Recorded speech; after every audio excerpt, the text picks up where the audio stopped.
के लिए रेस्क्यू जारी है। रेस्क्यू ऑपरेशन का आज तीसरा दिन है और इसके साथ ही चट्टान और पानी के कारण सबसे ज्यादा परेशानी हो रही है। बचाव कार्य में एनडीआरएफ और एसडीआरएफ की टीमें जुटी और मौके पर आला अधिकारी भी मौजूद हैं। तो आज तीसरा दिन है रेस्क्यू ऑपरेशन को लेकर के लगातार तन्मय को बचाने की पुरजोर कोशिशें की जा रही हैं, लेकिन सबसे ज्यादा परेशानी जो चीजें खड़ी कर रही हैं वो फिलहाल के लिए चट्टान और पानी है और इसी के चलते रेस्क्यू ऑपरेशन में लगातार वक्त लगता जा रहा है। तो मौके पर आला अधिकारी मौजूद हैं जो कि मुख्यमंत्री को पल पल की अपडेट भी पहुंचा रहे कि आखिरकार रेस्क्यू ऑपरेशन किस गति से चल रहा है। तो मासूम तन्मय को बचाने के लिए हर वक्त कोशिशें जारी हैं।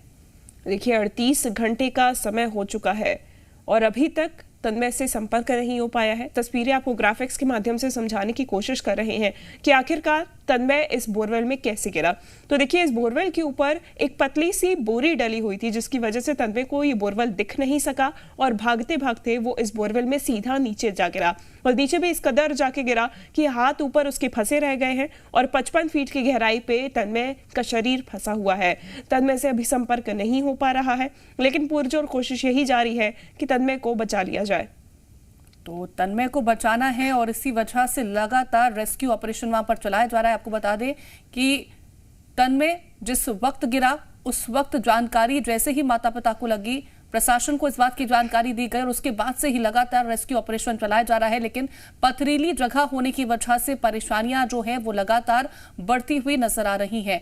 तो तन्मय को बचाना है। दरअसल शाम 5 बजे बोरवेल में गिरा था 7 साल का तन्मय और उसके बाद अठनेर थाना इलाके के मांडवी गांव का ये पूरा हादसा है जहां पर ये बच्चा बोरवेल में गिरा। काफी दिनों से दरअसल ये बोरवेल खुला हुआ था और उसी वजह से ये पूरा हादसा हुआ। परिजनों को जानकारी मिलते ही पुलिस को इसकी सूचना दी गई थी, जिसके बाद सूचना मिलते ही मौके पर पुलिस प्रशासन के अधिकारी भी पहुंचे। रेस्क्यू ऑपरेशन चलाया गया। तन्मय के परिजनों का रो रो करके बुरा हाल है। साथ ही अपील भी उनकी तरफ से ये की गई कि आगे इस तरह से बोरवेल को कभी भी खुला ना छोड़ा जाए।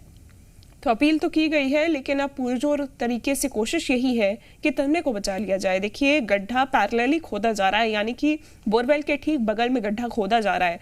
जब खुदाई शुरू की गई तो सामने आया कि ये पथरीली जमीन है और इसीलिए पत्थरों की वजह से, चट्टानों की वजह से और साथ ही साथ जो पानी खुदाई के दौरान निकल रहा है उसकी वजह से इस रेस्क्यू ऑपरेशन में दिक्कत आ रही है, देरी का सामना करना पड़ रहा है। जहां एक तरफ 8 घंटे का ये रेस्क्यू ऑपरेशन चलना था, वहां 38 घंटे अभी तक बीत चुके हैं और अभी तक कोई सफलता हाथ नहीं लगी है। एसडीआरएफ एनडीआरएफ की टीम रेस्क्यू के लिए जुटी हुई है। रो रो कर परिजनों का बुरा हाल है।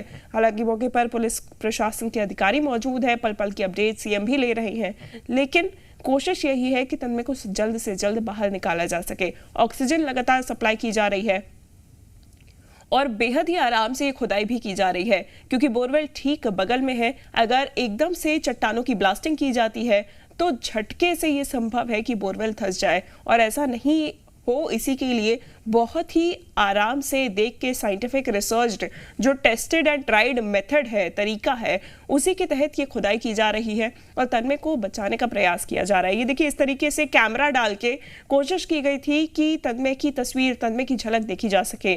प्रमोद शर्मा, जी मीडिया संवाददाता, ग्राउंड जीरो से लगातार हमें अपडेट पहुंचा रहे हैं।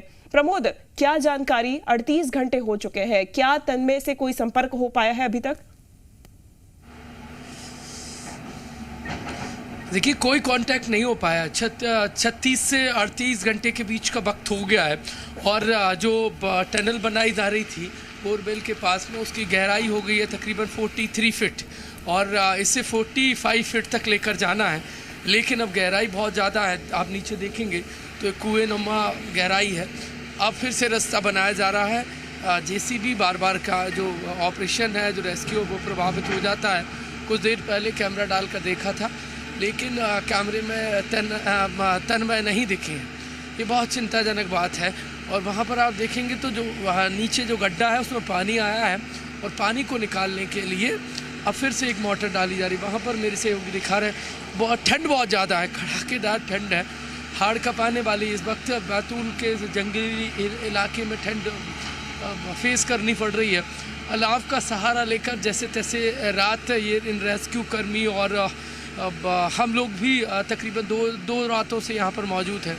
और अब लेकिन सबसे बड़ा चिंताजनक बात यह है शिवांगी कि वो तन्मय बोरवेल में अब कैसे होंगे, ये सिर्फ दुआएं ही इस वक्त काम आ सकती हैं।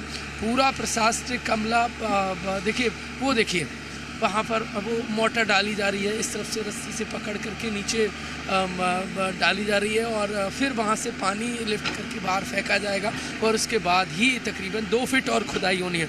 और 2 फीट खुदाई के बाद देखिए, मैं आपको बता दूँ, वहाँ पर आप देखेंगे तो फिर वो वहाँ NDRF का एक जवान आपको नज़र आ रहा है, कॉर्नर में ऑक्सीजन सिलेंडर है, वहाँ पर बोरवेल है। और फिर नीचे से मेरे सहयोगी से कहूँगा एक बार कैमरे में मुझे दिखाया और फिर मैं दिखाने की कोशिश करूँगा।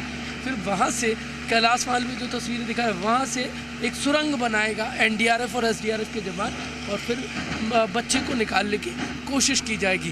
तकरीबन आज भी देखिए दोपहर बाद ही जो आसार नज़र आ रहे हैं कि तन्मय को निकालने का ऑपरेशन पूरा हो सकता है। किसी को एग्जैक्ट कुछ पता नहीं है क्योंकि नीचे चट्टानें पत्थर की इतनी हार्ड आ गई, उन्हें तोड़ पाना बेहद मुश्किल हो रहा है। ब्लास्टिंग मशीन मंगवाई गई थी, उससे तोड़ा गया है। एक बार मलबा रास्ता क्लियर करके JCB पोकलैंड मशीन ऊपर फेंकती है, दूसरी वाली। और बिल्कुल, तमाम जानकारी प्रमोद पहुंचाने के लिए आपका बहुत शुक्रिया। तो लगातार प्रमोद हमें अपडेट पहुंचा रहे थे कि आखिरकार वहां पर किस तरह से रेस्क्यू ऑपरेशन चलाया जा रहा है। अब खबरों में आगे बढ़ते और आज मनाया